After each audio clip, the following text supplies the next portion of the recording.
Hello there. Welcome back to Tales from Tashi Station. Well, guys, uh, got another one. Got another guest. Ashton, thank you for joining me, man. How you doing? Yeah, doing great. It's seriously an honor to be here and also so cool to like meet you face to face or digitally Yeah. face to face. So Well, yeah, yeah. so happy to It's be here, man. Thanks for having me. not. Th- Thank you for taking time out of your day to show up, man. And I just yeah. Before we get started, I just think it's something that's been really cool is being able to at least have all our little group of friends that we've made. I've had almost everybody on, and I mean, I just like talking Star Wars with a bunch of level-headed, easygoing guys. So Hmm. it's always fun. So let's go ahead and kick this puppy off. What we're going to talk about tonight, guys, is two things. We're going to talk about Star Wars music and kind of how that plays into Star Wars as a whole, and we're also going to talk about last night's episode of Bad Batch. And also, when you guys get done with this, watch my breakdown that's also dropped just a few hours after this drop. So let's get into it. All right, Ashton. So first and foremost, what made you get into music? Yeah, so music has been a part of my life, from as early as I can remember. Like as a toddler, I have pictures of me like in a diaper with a guitar. Just it's been a part of my life. So um yeah, and I've always loved music. Went through several phases of different, genres as we go through our angsty phases growing up, and that has turned me into someone who just kind of enjoys a lot of different genres. Mhm. Um, and yeah, and in high school really is where I got pretty serious about music. So um, I was a trumpet player. I think they just like needed trumpet players, so I was put on trumpet, and Yeah. that was the only instrument I learned really. So yeah, I kind of got serious. I was also in musical theater in high school. I played Danny in Grease, if you can Oh, believe nice. that. Like all the singing, like the high stuff, like I did that, which was awesome. And yeah, and then I ended up going to college for music. So and then that's obviously where like it really took off for me. So Mhm. yeah, yeah, that's really it. That's kind of, I don't know where it really started, but it's just always kind of been part of my life. Yeah. Yeah. I was gonna pin you as a trumpet guy because I was also in band in high school, and I played the trombone. So I Nice. was I was part of the low brass as it were. So Mhm, I don't mhm. really intermingle with a lot of high brass people. So it's that's still Yeah. um but yeah, it was that's something that I've always enjoyed too. I'm The music in Star Wars to me has always been the most important part. If it doesn't sound like if it doesn't have that Star Wars sound as far as what John Williams has made, or at least before all the new stuff that we've gotten, Mhm, it didn't. At least to me, it would have felt off. It just would have felt like another like sci-fi, space fantasy, what have you. mhm. And I just think the music of Star Wars really plays a big part, which brings me into my next question. What made you start breaking down Star Wars music? Yeah, nice. So, yeah, I mean, that's pretty much it, kind of a recent thing too. But pretty much all I've been doing in terms of like content creation is breaking down Hmm. Star Wars scores and all, and yeah. So, I guess what really, because I get asked this a lot, like why, like this is so niche, like so specific. Why, like what made you decide to do this? And one thing was that, growing up with the films and listening to just the Hmm. soundtracks, like just the CD, right? Um, I think all of us did that, and I definitely did that before I got into music professionally, like before I knew what Hmm. music theory was and got into the weeds with how to write music. Like I was moved by the music just like all of the non-musician Star Wars fans are. Yeah. And so whenever I started learning how music works and learning how to write music, um, it started to kind of make me even more curious about, okay, why does this part sound like this? Like in the Star Hmm. Wars soundtrack, or like why does this part make me emotional? Or like this sounds nuts. Like why? Like how is this happening? And so throughout college, really, I just like that's really where I dove into critically listening to the Star Wars soundtracks, Hmm. um, and so that's where I started finding little storytelling things. Like wait, that's this theme that's also over here. Like there's this connection, and or like Easter eggs, right? And Hmm. that's where I started kind of discovering all these little fun things that just elevated the Star Wars story for me, and from a musical standpoint, which is so cool to me. Hmm.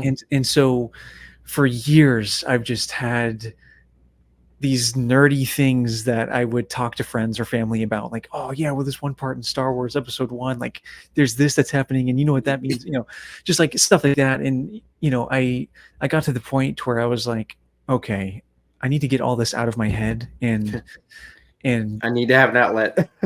yeah, just like catalog this stuff like permanently, so I can just like get it out of my head, and just stop explaining it a thousand times to Yeah.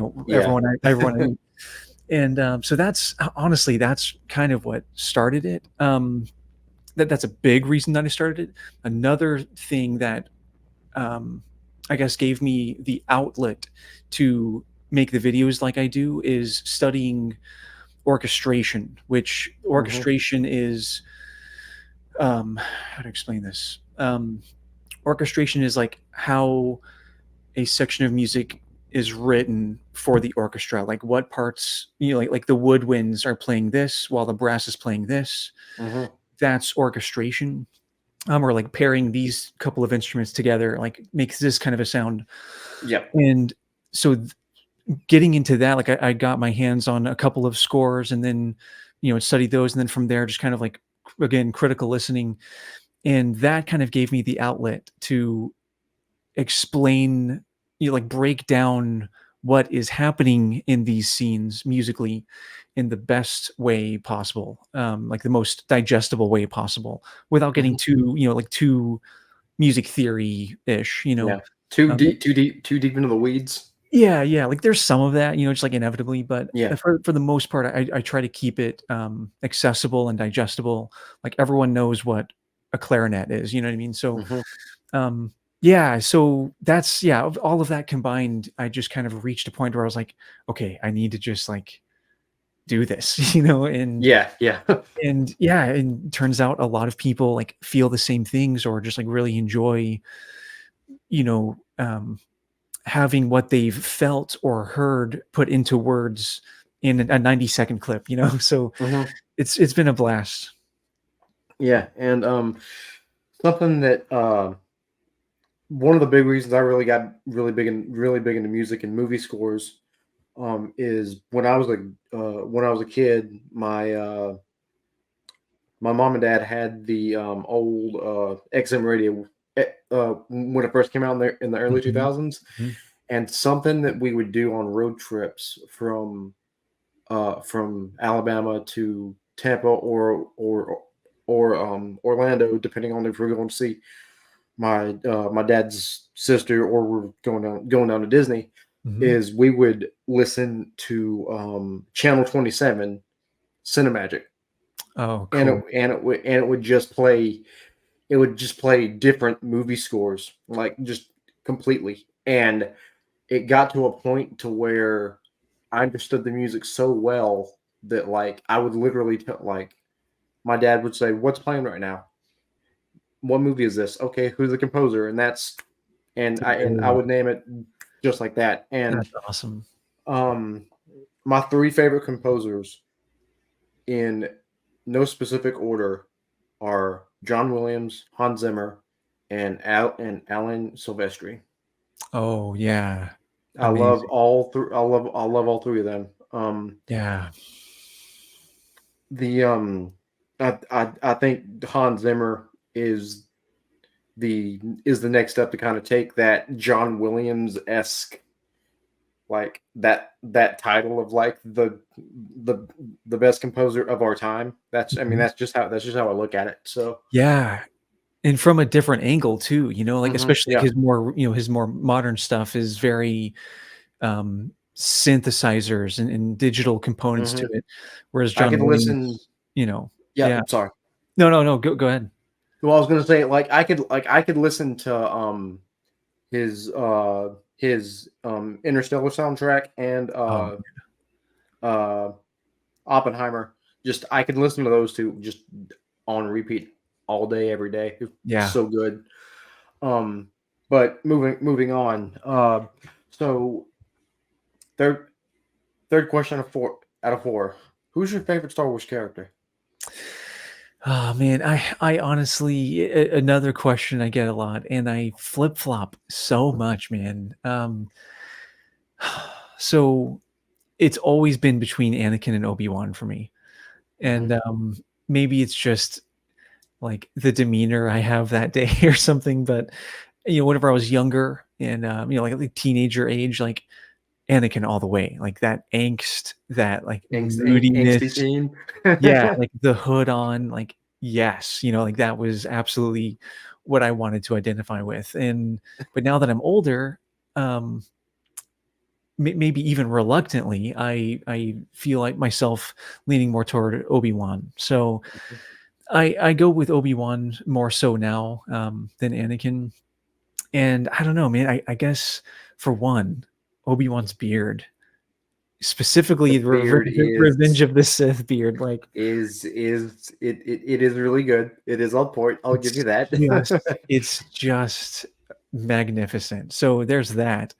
But also just, um something that I really just kind of recently made the connection about is, something that I love about Obi-Wan is, that line in Revenge of the Sith when he's like, "Well, from my point of view, The you." Jedi are evil. Yeah. Yeah, and like that whole thing, and Obi-Wan's like, "Well, then you are lost." Um, so what's so interesting to me is that we obviously know that after Mustafar, like Obi-Wan is emotionally and spiritually wrecked, and hmm he's just kind of stuck there in a sense. We really get that in the Kenobi show. And until he starts to move on a little bit, and that's where, spoiler alert, Qui-Gon shows up at the end and so forth.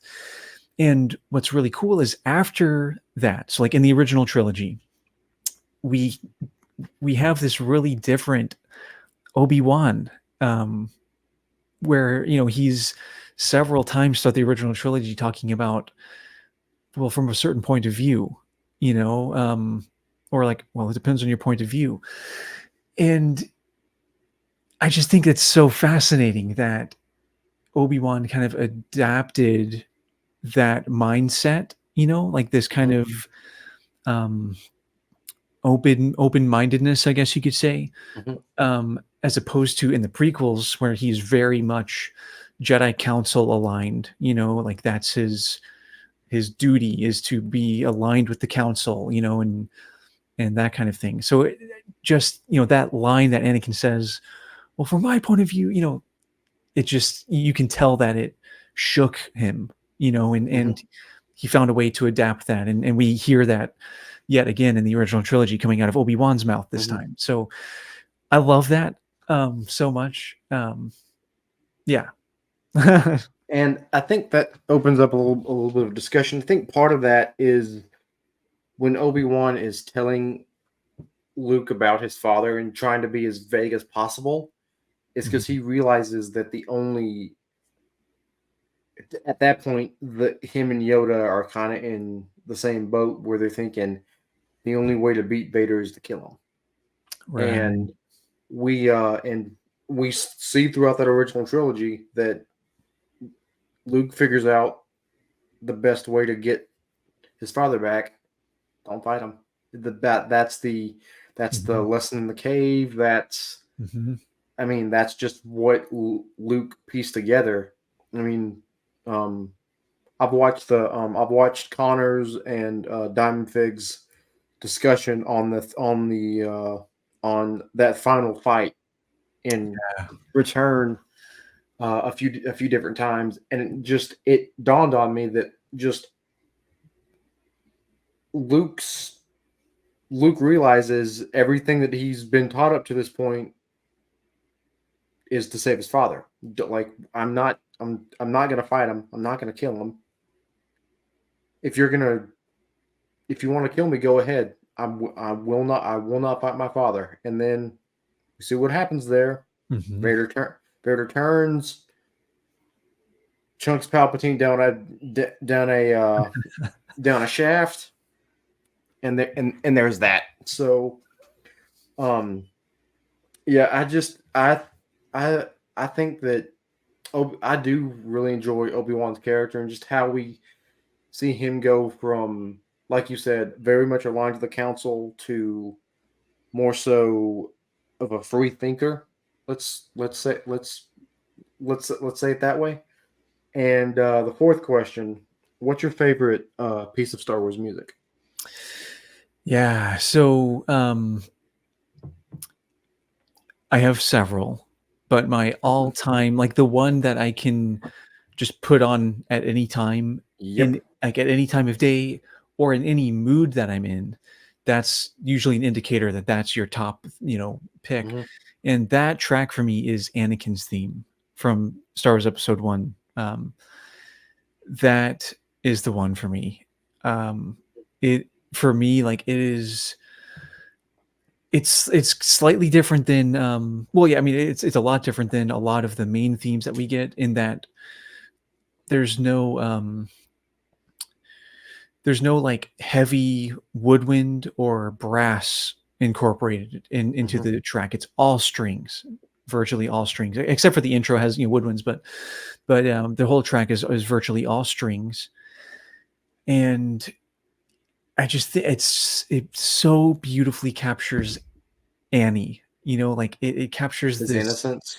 yeah, this innocence, Yeah. Yeah. but also harmonically, like the way that the chord progression moves, and in Hmm. relation to the melody, there's a lot of like delayed resolution stuff, Hmm. like throughout the track, and creates these really dissonant harmonies that resolve and just kind of continue. The whole track is like that, and I think that, along with the innocence of Annie, I think it also captures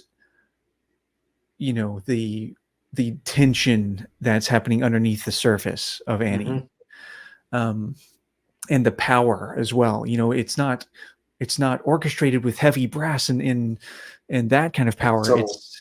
It's like harmonic power underneath the Hmm. surface, and just in the most beautiful way captures Anakin in Episode 1. And man, Hmm. it moves me every time I listen to it. So Yeah. that's the one for me. I would say if I had to pick, if I had to pick mine, this is going to be a tough one. I would say this might be a little bit of a cop out. I might get roasted in the comments or on Instagram or whatever.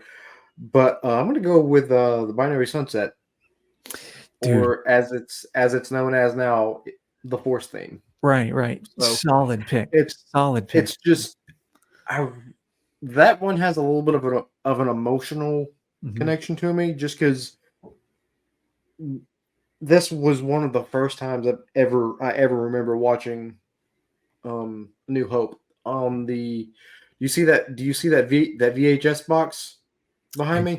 I do see that. So um, I tell this to everybody that comes on. That's the original VHS special editions that I had as a Whoa. kid. The exact same ones. Wow. So Like the Fox yeah. one? Like, Hmm. yeah, Hmm. dude. And I just asked my dad. I just said, "Hey, can I have these?" And he just gave them to me. So, Amazing. um, Binary Sunset. I remember I was watching it. I had to be like 5 or 6, something like that.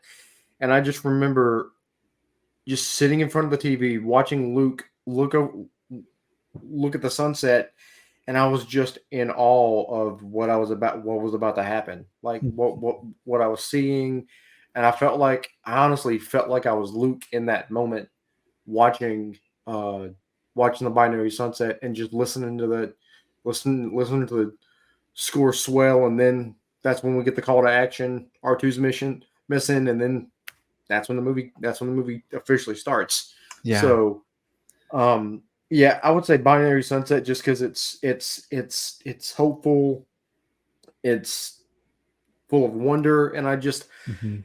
I just it's my favorite track. I don't know what else to say. Yeah, So dude. No, that's a solid pick. It absolutely sets the stage. Like, it's no mhm, wonder that it became the Force theme and used yeah, I think that's, like, the most used theme in the Star Wars and franchise. It yeah, has to be at this point. yeah, Um, yeah, that one's really fun because it's in a minor key, which hmm for everyone knows, like, minor equals sad, basically, and, so it's like, "Okay, wow, like, why is this so moving with it being in a minor key?" Well, it's because, so the theme's like,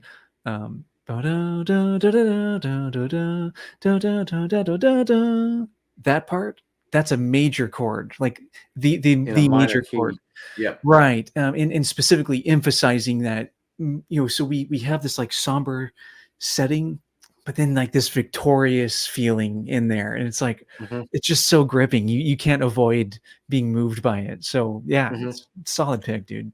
And I will say the thing that I've come to appreciate over the years is Kevin Kiner's contribution to the Star Wars Dude, universe as far as music totally, goes. totally. Um, I've listened to the Ahsoka soundtrack just top to bottom, Mhm. and I think I've put the Ahsoka theme on repeat and just listen to that. That's my it the strings when it starts, and I just it's so good. Yeah, I love it. it's solid. Um, and also one of my other favorite themes of his is the clones theme. I really enjoy that theme because it it shows the way that look at that piece is it shows the clones as as soldiers, and we know what happens. They ultimately are used as tools to wipe the Jedi out. So I just think that's I just really enjoy the clones theme and just the story of the clones that we're getting in the Bad Batch, which I guess we'll go ahead and start talking about that. It's a So perfect segue. um, yeah. Yeah, dude. I didn't mean to do that. It just kind of happened. But anyways, so what are your thoughts of this season so far? And then what about that episode last night? Dude, so far, it's a 10 out of 10 for me. Like, hmm it's like the pacing is great. Everything feels high stakes, and it's headed in a very dark direction. I mean, I don't see any way out at this point. Um, I'm not emotionally ready for what is going to happen yeah, these and last 2 weeks. I'm not ready for it. I know, and it honestly, like, if we do get, like, what would be a happy ending, whatever that would even look like, cool.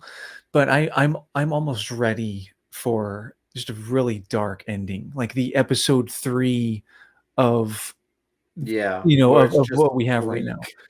Yeah, Yeah, like, at the end of, leaving the theaters after Revenge of the Sith, I didn't feel great, you know? Um, but we knew what was coming. But we knew what well, was yeah, coming. right. I mean, So the very last shot is hopeful, but, like, is baby Luke. but So God, like, you really are down after that, yeah, after yeah. that one. So I am prepared to be hurt at the end of this and ready, Yeah, and I think it'll be compelling if that's, what they decide to do, but so far, man, it's just so sick, like, the animation is yeah. just so dope too, It's like on point. Like this is the yeah, best the animations looked, and it. I mean, it makes me happy that we're getting more of it on May 4th with Tales of the Empire. right. So I just It's a perfect segue, I think, yeah, because I it's think, I what I think is going to happen is, like, this will be it for the Bad Batch, and the Empire wins this round, and what a perfect way to get into Tales of the Empire, you know? yeah. Um, but yeah, man, that so last night's episode, spoiler alert from here on out, I guess, but, Yeah, spoiler alert if you haven't uh, watched it. If you haven't watched it, just go ahead and either skip ahead, watch my breakdown, come back, something, just leave. just get out. Yeah, um, so, yeah, dude, oh, where to even start? I mean, Omega Omega's just a badass, dude. Like She is. I sh noticed that like she's not the kid we meet in the first no, couple episodes of the first season. She's no, she resourceful, is she's yeah, learned, like it's like that. Like I noticed that last night when I was watching, I was like, she really has picked up an element from everybody in the Bad Batch. yeah, Like it's crazy. yeah. So The savvy, like, this the strategy, man, like yeah, just, like, the going for it, like, she is on Tantus, she is with all these kids, like, trying to, like, make relations with them, and is immediately like, "We're getting out of here," like, yeah, finding the best way. I've got out of here once. I can do it again. Right, Watch me. right. So Yeah, dude, and well, yeah, I guess we can, I guess we can maybe, like, go through the episode in chronological order of the yeah, episode. yeah, Um, One of the first things that stood out to me was them, refining their armor. So, like, the whole season so yeah. far, right? They stripped their armor. Yeah, Yeah, like, the whole season so far, their armor's been, like, in shambles, like, they beat haven't been up. taking Yeah, care of it, which is so cool. But then, like, they're basically saying, like, "Okay, like, screw the markings that we were holding on to," like we have to. We've got to strip because I yeah, and actually I didn't think about this till just now. This has a parallel in Mando season 2 when him and who's the comedian. What's his character's name? oh, oh, shoot. Um, Uh, why am I blanking on? And anyways, you know what I'm talking about when yes, Mando and I feel like a terrible fan now. My brain just anyways when they go to get when they're on that military that imperial base to go get right, information about Grogu.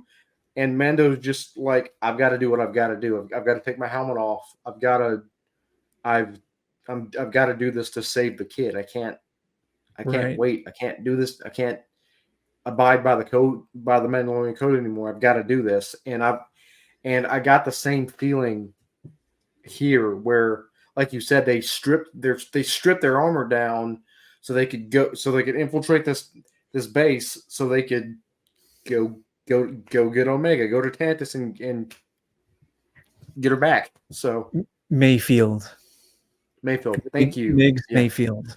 That was going to bother me forever, so I had to yeah, look that yeah, yeah. Oh no, no. yeah, I'm glad you did because I was in the middle of talking. But yeah, when Mando and Mayfield go to that Imperial base to find information about right, where to find Grogu, it's got a parallel to this episode as well because I mean they essentially do the same thing. yeah, They've got to forsake what they've been doing to right, go get their little sister, as it were. right. So Yeah, they just, yeah, completely just, like, shaved off those markings, like, completely new, fresh coat or, like, they shed a layer of skin or something, like, yeah, there's a lot of symbolism there for sure. Mhm. And yeah, it was super dope. And man, like that whole I love sequence. seeing Echo. I loved Oh I yeah. love seeing Echo just do his thing. We haven't seen a lot of him this season, so it was really nice to just see him just go stealth mode and just start taking people out. That was a lot of fun. Yeah, that was awesome. And just yeah, like really another like edge of your seat part of this episode. And yeah, just how they they like have to get the heck out of there. And I it was great. I didn't know how they were going to pull all this off and like get the coordinates and Yeah, it stuff. was. And dude, I was convulsing in my. I was. My wife and I were sitting. We're watching it, and I'm sitting on the couch convulsing the last 3 minutes because I don't know. I don't. I'm thinking to myself, they're not going to make it. dude, They're not going to make it. They're not going to make it. And they yeah, finally get it. They get it at the last minute, and then just the thing that kills me is they they go to hyperspace and it just cuts. I I'm know. like, Like, oh, why? thank you. Why? Thank you. Yeah, yeah. So dope. And it makes me nervous about when they come out of hyperspace.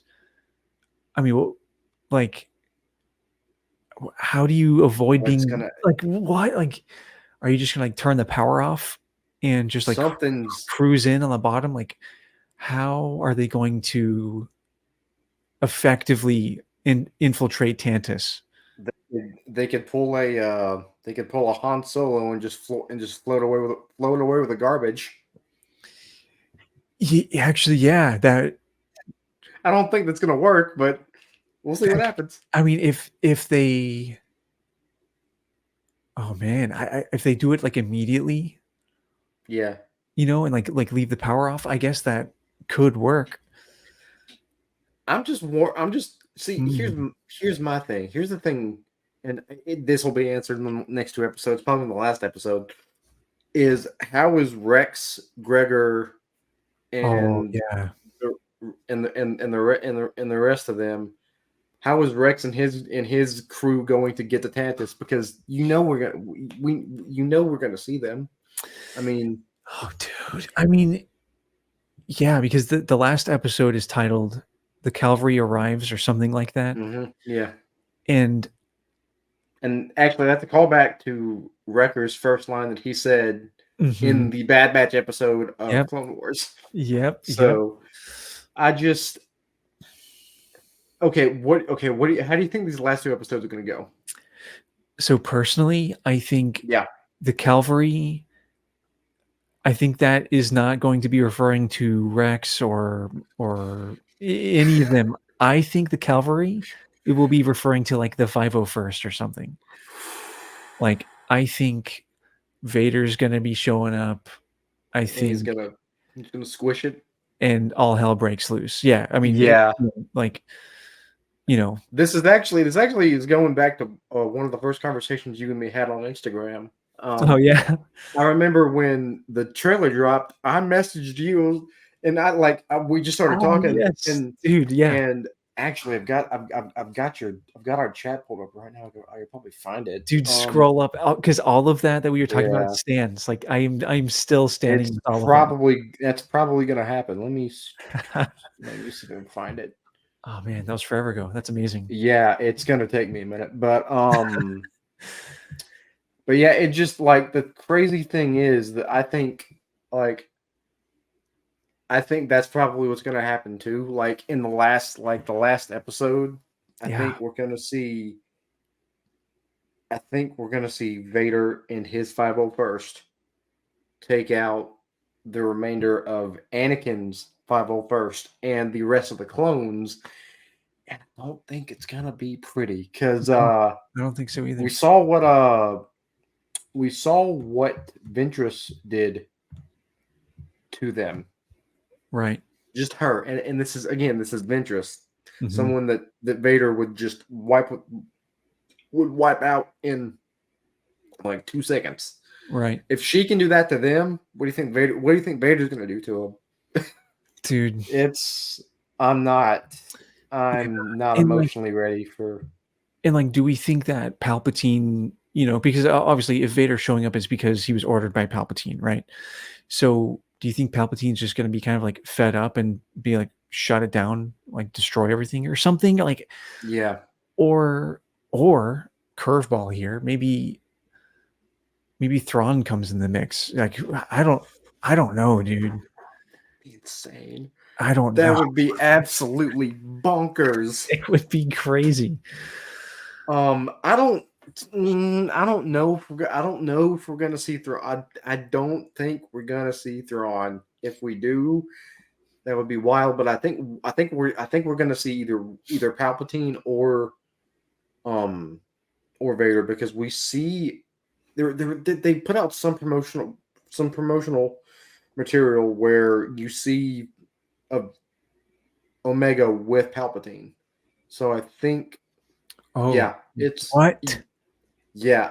I don't quote me on this. I Oh, think that's what I saw. Look up look on Star Wars's Instagram page.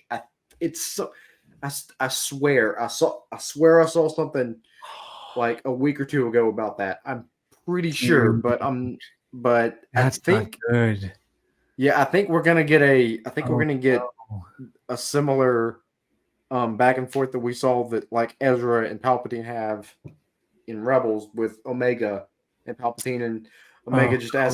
asking him like, what am I and why am I important here? So I think Palpatine's gonna finally spill the beans on what Yeah. let me see if I can. Oh man, that's It's wicked. not. Yeah, it's gonna be absolutely crazy. Let me see if I can. Now I'm bound and determined to find this. Let me see if I can. So that sucks. While you're looking for that, I'll talk about Yeah, something else real quick. That sucks because in this episode, we get Omega, who kind of stole a tool, and she's like broken down some of her cell and found like the tunnels that they can all crawl through, which is so like okay, like that's their way out. But this means if that is true, then that means obviously like it doesn't go successfully, and what's going to happen to the other kids? Like maybe I don't know. I think I'm gonna go off of what Connor and Seth have talked about. I think we're gonna see them. I think Ventress might have to do. Oh, what? I found it. I found it. I found it. What Um, is it? I And it's think them? I found it. So Oh, it's so I think what it's gonna I think what's gonna happen is I think those kids are going to start the path or be part of the path, cool. and Ventress is gonna have a hand in that. Oh, Somehow, some yeah, yeah. way. So yeah, this is what I told you a while ago. I said Ventress helps the clones in the final fight, but Vader and the new 501st show up and crushes them, calling it. So Yeah. I don't Yeah. I don't think we see given what we saw of Ventress, I don't think we see her come back unless maybe we get something with the kids, and because Yeah. I'm interested to see how that's all gonna play out. So Dude, could you imagine if Ventress is the one like holding back Vader while everyone else is like rescuing the kids and like trying to get out of there and stuff? Like, that being said, like I don't think she would last very very long no, because no, I don't think it's so either. Vader. Yeah, So I don't think so I either. just it was if we see Vader, the entire internet is going to explode. It is. Dude. I Yeah. just. Yeah. But yeah, man. This season's been really good. It's been really, really good. Yeah. I've really enjoyed seeing everyone get back together, and the thing that I've really enjoyed is seeing Crosshair's character arc from when we saw him in the first episode to where he is now. We've Yeah. it's been crazy to see him go from broken to reluctantly helping Omega to like being her dad essentially, and Mhm. I think he might be the last one. I think he's probably going to be the last one to get killed because Oh, yeah. or if they somehow if Wrecker and there's one of two things that's going to happen. Either A, all three of them die, Mm. or B, Crosshair makes a sacrifice play and sacrifices himself for Wrecker and Hunter so they can get away with Omega. Oh, dude. I don't know. That's and also, who do you think Clone X is? Who do you think who do you think our Winter Soldier clone is? Yeah, I know a lot of people have been saying it's tech. Uh-uh.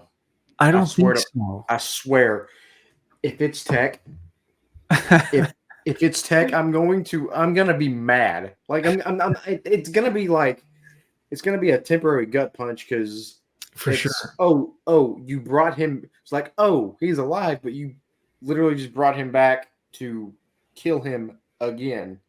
I think it Right. would make a lot more sense for it to be. It's it's either gonna be Tech, Cody, or just some random somebody. I think I would prefer it to be Cody because Mhm. here's my theory. It's Cody, and the Bad Batch aren't the ones that have to kill him. It's Rex, Gregor, and Wolf.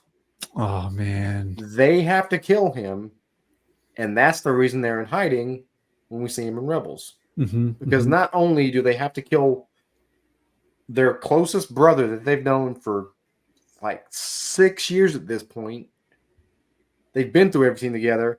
Not just that, but they also see the rest of their brothers get killed, the Bad Batch get killed, and they're literally the last three clones. That would be super dope and give even more weight to them in Rebels. I almost prefer that because I was going with it's just a random either, you know, um, Just a random clone. yeah, it's like a beefed up clone or just like That's another theory I've seen where it's just this is just gonna be some random dude that's just juiced up on all the Bad Batches um yeah, just like a techniques. tool. Yeah, a result of all this like testing and stuff that they're doing. Hmm. That's kind of what I have been thinking, but man, if it's Cody, that would suck, but it'd be pretty cool too. Yeah, I think I desperately wanted to be Cody because it would make a lot of narrative sense for Yeah, him to be Clone X, and right. I just I don't know what's gonna happen. All I know is I'm gonna cry. I'm gonna cry these next 2 weeks. It's not gonna be pretty. I'm not looking forward to it. It's mostly A because I don't want this show to end because I've the Bad Batch is starting to become my favorite animated show, Nice. and that's saying something because I hold Clone Wars in very high esteem, Mhm. but Bad Batch is just they've made everybody fall in love with these characters. I Yeah, mean, totally. and I never thought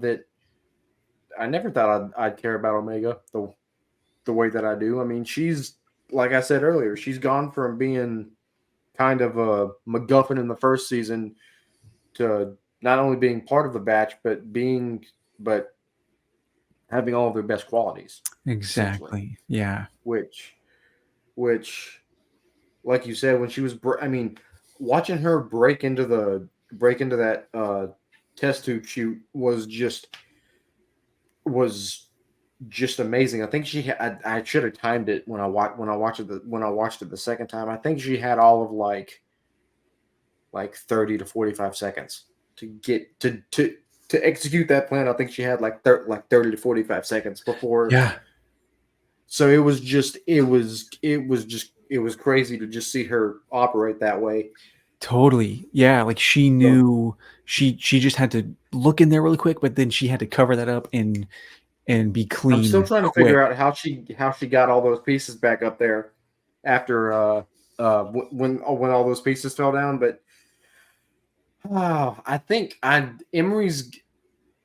think I know what's going on. I think Emery, like under the guise of under the guise of like them learning and doing like the subjects and Omega like Mhm. learning together and whatever. She did that on purpose so they could like kind of talk and figure it out because Yeah, totally. I've said it since she became the chief scientist that she's gonna be their way in.